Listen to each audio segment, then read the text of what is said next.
heaven and earth, rain and wind, the endless sky and the boundless land, forest boars and ocean shrimp, lavender melons and matsutake shrooms. Drawing lots? But what if I end up with the Liyue crowd, and I can't think of anything to say to them? I've got the slips of paper here. Who wants to go first? Okay, so that's the Traveler, Paimon, Diona, and Chongyun in one group, and Xingqiu, Mika, and Noelle in the other. What a relief. At least I'll have Noelle with me. Did anyone forget to bring anything?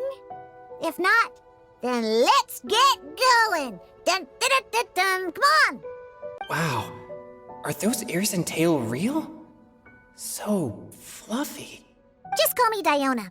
Since we're trying to find that thing you saw, why don't we start with the place you saw it last time? Captain, hey, quit messing around. It's awful. Have you ever heard of an exorcist that's never seen an evil spirit? A lot of people think I'm a fraud because of this condition of mine. Your physical constitution is far rarer than the techniques still passed down by exorcists today. You should treasure it. Conqueror of demons. Is that a friend of yours? If there's no other business, I'll be taking my leave now. Yeah, you should come. There's no one else around here anyway, so you don't need to worry. But I would also be honored if you joined us, Adeptus Xiao. It is a rare opportunity, and I have many questions about exorcising evil spirits that I would like to ask you.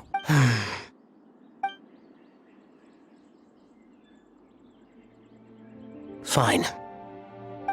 Seems like this Adeptus is pretty shy.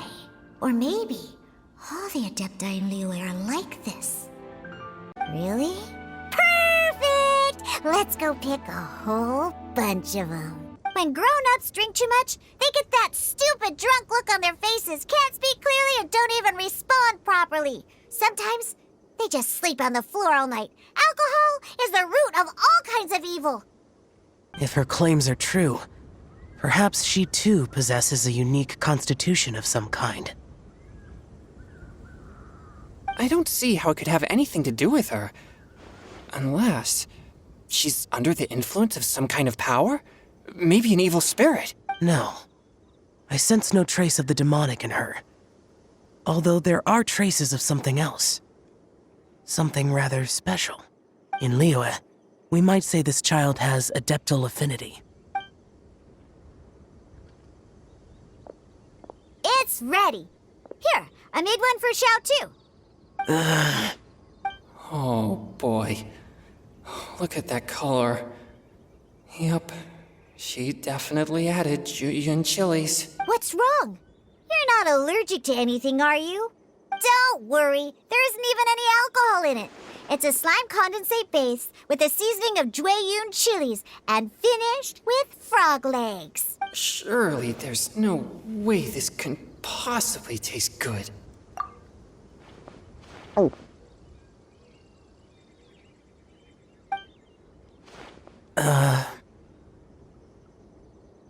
Xiao downed it in a single gulp.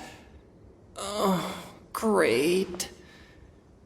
If the Conqueror of Demons drank it, it'd be rude of me to refuse. Oh! Chongyun drank his too. Is he gonna be okay? This drink is... Delicious! It does have a touch of Jueyun chili, but it isn't at all overpowering. It's completely different from Xiangling's cooking or those drinks Xingqiu makes to mess with me. It's crisp and refreshing, with just a hint of numbness, and the Jueyun chili flavor combines with the smooth but not slimy texture of the frog legs to form a heavenly mixture. And oh, the slimes! Can we talk about the slimes? Before this, I never knew that they had such a pure and herby taste, like fresh grass after the rain. The power and purity of nature distilled into a cup. Amazing! Simply unbelievable! That's right. Slimes are absolutely sublime. Oh, I failed again. But wait, what's gotten into Chongyun? He's been so quiet up until now.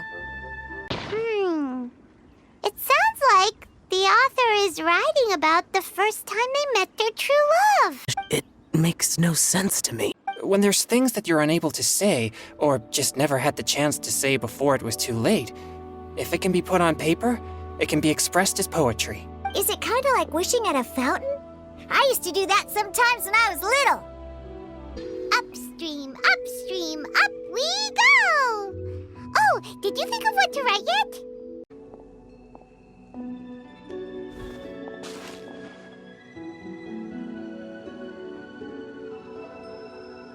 Things you never had the chance to say before it was too late. When silence is the final word, we mourn the loss of things unheard. I have little talent for, nor knowledge of poetry. The least in the water! Look, it's like a little boat. Merrily, merrily down the stream, life is but a dream. Okay, let's go! Uh-huh. What's this? You two having a private chat? Perhaps you might gaze out at the bridge in the distance and see a woman leaning on the railing, looking as if her heart is laden by sorrows that even the rushing waters below cannot wash away. Hello! Are you here on your inspiration walk too? We made it! Oh, Paimon's exhausted. Indeed. This is Hi, everyone! Hello, but you're not the only ones who's called in reinforcements. Wait. Xiao? Where'd he go? Xiao, come on out! Now that we've all regrouped, let's... Scratch that. Looks like we're still waiting on my co-host. They say roosters crow at first light, and finches go to bed at night. But Director Hootal's always on the ball. Anytime, anywhere, she'll answer your call. Are the theatrics really necessary? We're already on day 2 of the festival. The opening ceremony is over. But my dear, dear Paimon, it seems you are not yet aware. That was not for my own sake, but for a special guest who's joining us today. Director Who's manner is as exuberant as ever. It always makes quite an impression. Oh boy! Now this is a surprise. Xingqiu, what can you tell me about Mr. Zhongli? He seems like somebody very important. Allow me to introduce you all to Zhongli, a consultant at the Wangsheng Funeral Parlor. His expertise is limitless, stretching from the celestial orbs to the terrestrial ores, spanning modern and ancient culture, delving into literature both prosaic and poetic. He may be my subordinate, but he is certainly a qualified poetry expert, and so we have invited him here tonight to judge the compositions. The director exaggerates. I am but vaguely acquainted with a few lines of classical poetry. Should you consider me to be remiss in my appraisal of your own compositions, please correct me. Yeah, enough with the modesty already. If I didn't know better, I'd say you seemed nervous. Just focus on judging. Please rest assured that I shall rise to the occasion, Director. Also, I'm just noticing that Paimon should only count as a half teammate at most. That kind of puts Team Traveler at a bit of a disadvantage. How about this? I'll join in as well. Director Hootal, here to help out in your hour of greatest need. What does everyone think? Naturally, the more the merrier. Being the host of the festival shouldn't stop you from having the chance to enjoy it like the rest of us. Then it's settled. Everyone else in the audience, feel free to join in too and support your favorite team. What about me? Shall I keep track of the score? No need for that. The teams are just a formality. We're all friends here, and this isn't intended to be competitive. But what do you think, Judge Zhongli? I concur, Director. Moreover, it would be disingenuous to impose upon our friends from Mondstadt and Fontaine a competition in which they are judged on how rigorously they can adhere to Liyue poetic conventions. Since this is a congenial poetry gala, should we not begin with inspiration and finish with friendly conversation? the aim being for all participants to enjoy themselves. That's a relief. I was so nervous about this. Couldn't have asked for a better judge. Zhongli said everything I was supposed to say, only far more eloquently. So, without further ado, I shall pass the baton to Venti. No problem. Friends old and new, put on your thinking caps and take a deep breath of fresh air. The second stage of our poetry gala will now commence. Matching couplets. Perhaps I could break the ice with a humble contribution to Please listen to the first line in the couplet. What? He managed to think of one already? Shinue Kiosk. Should that be paired with Lily Pavilion? Shinue Kiosk. Contemporary tastes? I guess I should... Okay, I got something. Surrounded by history, outside a Tianheng Pass pavilion, as lightning sets the boundless tenebrous skies ablaze. Wow! Changyun completed the couplet! Shinue Kiosk is a renowned modern restaurant, while the mountain pass of Tianheng is a prominent historical landmark. These two iconic locations form a complementary pair.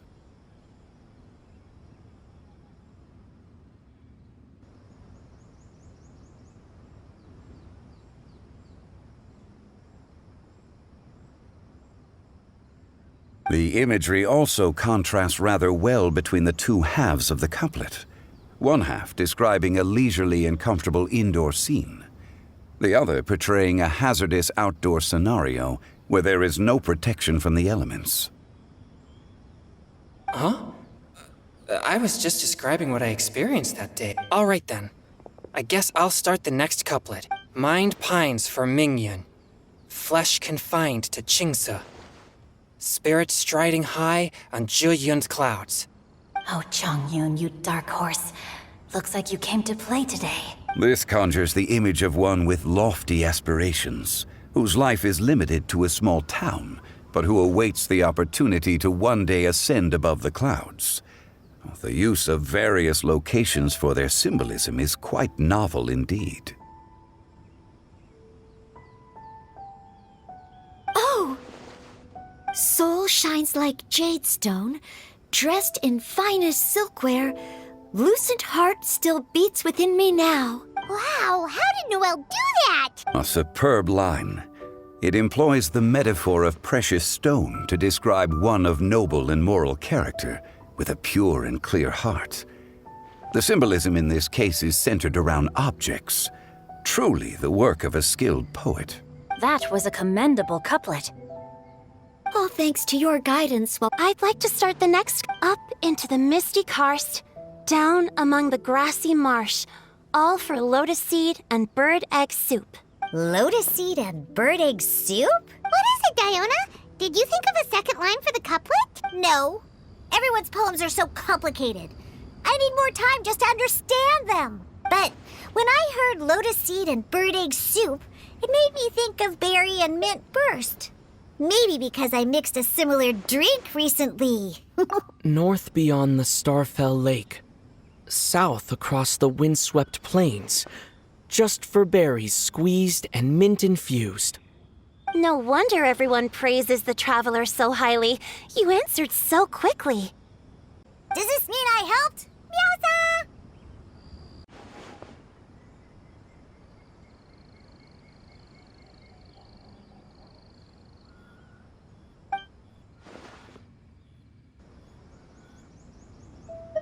Sweet dream is no dream, yet it nurtures people's dreams. sweet dream. Does that really match? What is the link between Sweet Dream and Qing? Oh, you mean eating a delicious dessert before bed will make you sleep well, right? You're amazing!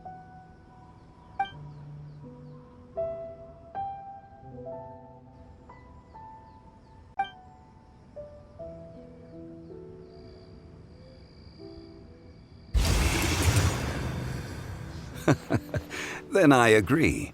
The two halves of the couplet match. This point is well deserved. Points for me, points for thee. This judge gives out points for free. But if you ask me, everyone's being a little too conventional so far.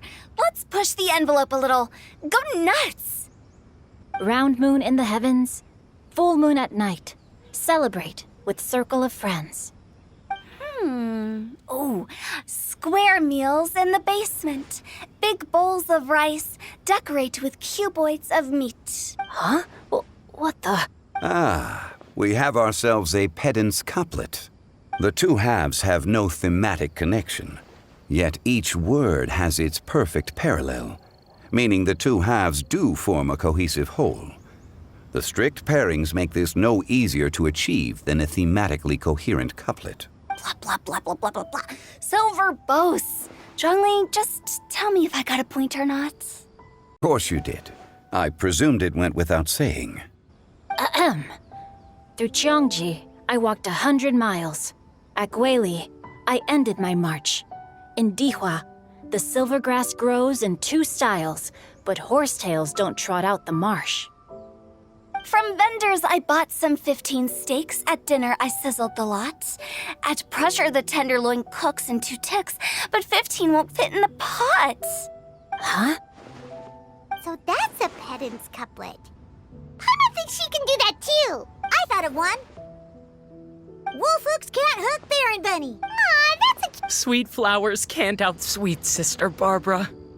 Huh? Now, that's the passion we like to see. Although, unfortunately, your response was technically 1 word too long. In that case, Whopper flowers can't whop Jumpy Dumpty. Oh, this monster's got talent. I'm so relieved I at least managed to get one. Nestling by a roaring fire, scent of tea wafts from the stove, reading through the heart of clear springs. Wow, Noelle came up with another one! Come on, match the couplet. Paimon knows you can do it. Do you really think Paimon has what it takes? Fine, Paimon will give it a whirl. Nestling by a roaring fire, scent of tea wafts from the stove, reading through the heart of clear springs. Seething in the pouring rain, sword of pain swipes at my foe, beating up the eye of the storm. What? Really? Yes, very good. The image of challenging powerful foes in the harshest of conditions seemed to manifest before my eyes, and it was perfectly juxtaposed against the atmosphere of leisurely reading with a cup of freshly brewed tea. Really? Maybe Paimon has a knack for this after all. If Paimon was that boy... Actually, Paimon would definitely want to see the Spring Fairy again, no matter how old Paimon got. After all, she's the love of his life, right? I see. Oh? Looks like the party's still going strong over here. Are you coming up with more couplets? Need my help? Stick to hosting, Tone Deaf Bard. If you get involved, you'll only match every couplet yourself and not leave any for the rest of us. I never knew you had such a high opinion of my abilities, Paimon. Great job. Quick and precise. Only people who don't drink can fight like that. I think slime condensate will intensify the taste and texture of the drink. You might be a little unfamiliar, but aside from the taste of the alcohol, those old drunkards are also very keen on the texture of the drink. They've even invented a number of phrases to describe it. For example, sticky like honey, or refreshing as the springs. Pugh. They use beautified ways of describing their drinks, but drinking is drinking. It doesn't matter how you make it sound. Alcohol is still a terrible thing. The reason I want to use slime condensate is because I want a dense, sticky consistency.